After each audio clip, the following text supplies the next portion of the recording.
He didn't mention a timeline, but he said that it was going to be speeding up faster than anybody could possibly imagine. That the effort to put weapons in space was not only based on a lie, but would accelerate past the point of people even understanding it until it was already up there and too late. In 1977, I was at a meeting in Fairchild Industries in a conference room called the War Room. This is 1977, and they were talking about creating a war in the Gulf region when there was $25 billion in the space-based weapons program that yet had not been identified. It wasn't called the Strategic Defense Initiative, at least, until 1983. This weapons system then had obviously been going on for some time that I didn't know anything about. So I stood up in this meeting in 1977 and it said, I'd like to know why we're talking about space-based weapons against these enemies. I'd like to know more about this. Would somebody tell me what this is about? Nobody answered.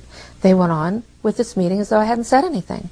The ballistic missile defense system is probably a pipe dream in the sense that if what it's designed for is that you know where it's coming from. And when we had Russia, there was a 50-50 chance that you knew about where it would be coming from. With the rogue nations we have today, it's absolutely ludicrous. In the 50s, they built a nuclear warhead that fit inside a Sparrow, AIM-7 Sparrow, which has an 8-inch diameter body. And that was a quarter-kiloton weapon. That'll fit inside any briefcase you can think of. Now, the guy may die carrying it, but he's going to die anyway, so what difference does it make? I'm far more feared of that. Weapons in space is still a big enigma. Black covert operations have always been trying to do something like that. When Star Wars was brought out as an idea, which was before Reagan actually, and incorporated into his administration, it became pretty much a window dressing, as one people would call it, but there was a lot of truth behind what they were trying to do. They knew the basic principle of what they wanted to do. They wanted a weapon system they could put in space that would stop a ballistic missile. That was the concept. Now, if that ballistic missile happened to be coming from another direction other than earthbound, could it do the same thing? Or was it a ballistic missile? You know, concepts were there. Ideas were there. I have concluded that I'm fighting against the clock. That I have but a short time to try to convince people that we are moving in an avenue where we are going to militarize space.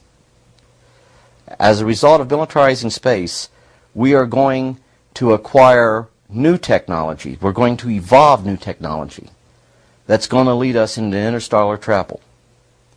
As a direct result, we will become a threat to them unless we spiritually grow also.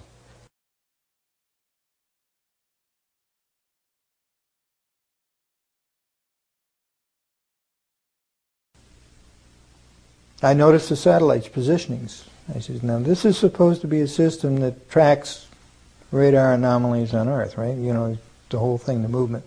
Yep, that's what it does. And I said, so why are half of them pointed towards the outer space? Towards the moon, towards areas that are just blank space? Well, I don't know, was the reply. He says, never thought about it. I says, well, at least half of those satellites you got up there aren't looking at Earth. I said, what are they looking for? He says, well, you got to have need to know about that. I said, I see. In other words, who's coming? He says, we don't know. About end of subject. There was a fear then that of something out there. It became a very big concern. Asteroids, UFOs, people coming from other places. Paranoia was also there within the government. You know, at certain levels, you could feel it. You knew it was happening. Would they tell the truth about it? I doubt it. So when I hear that there's a possible threat of extraterrestrials, and I look at the history of thousands of years of possible visitations, recorded history, and when I hear now the stories of the disclosures of honest military intelligence industry people who have had experiences with UFOs, with crashes and landings, with live or dead bodies of extraterrestrial beings, people from out in the universes. And if I'm ever told that these are enemies against whom we have to build space-based weapon systems, based on my own personal experience of having worked in the military-industrial complex on weapon systems and military strategy, I'm going to know it's a lie. Now, some would like for us to believe and like to develop the idea that the aliens and people are our enemy now. But that's not true.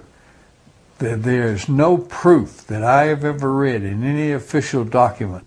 We ascertain, like, oh, are these people safe? Are these people that have come in out from outside, are they hostile?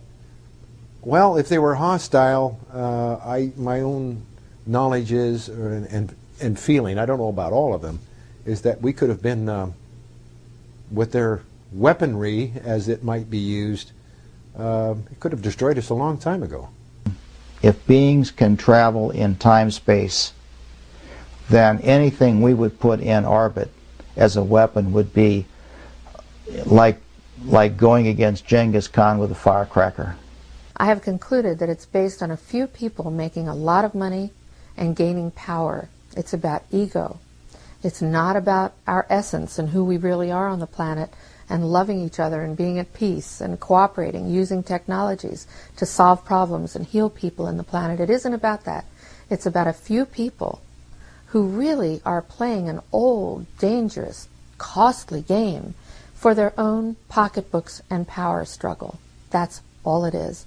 And I believe that this entire space-based weapons game is initiated right here in the United States of America. And what I hope is that with a new administration, I hope that this information that's being disclosed will allow the new administration to do what is right, which is to transform the war game into a space game, so that we use the technologies that are available, not just as spin-offs of war technology, but as direct technological applications to building a cooperative space system that will benefit the entire world. We know that these unacknowledged special access projects have used intimidation, have used threats, and at times people have been killed to maintain this secrecy. I know that this is an extreme statement to make, but I am convinced from talking to not one, but dozens of military and intelligence men and women that this type of intimidation and threatening behavior has happened and continues to happen. I think this is something which is unacceptable in a democracy and in our society.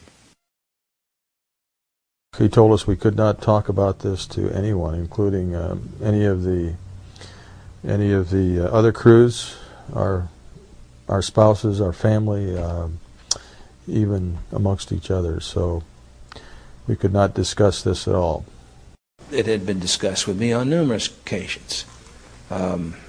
Talked about what could happen to me militarily, and what could happen to me even if I discussed this as a civilian.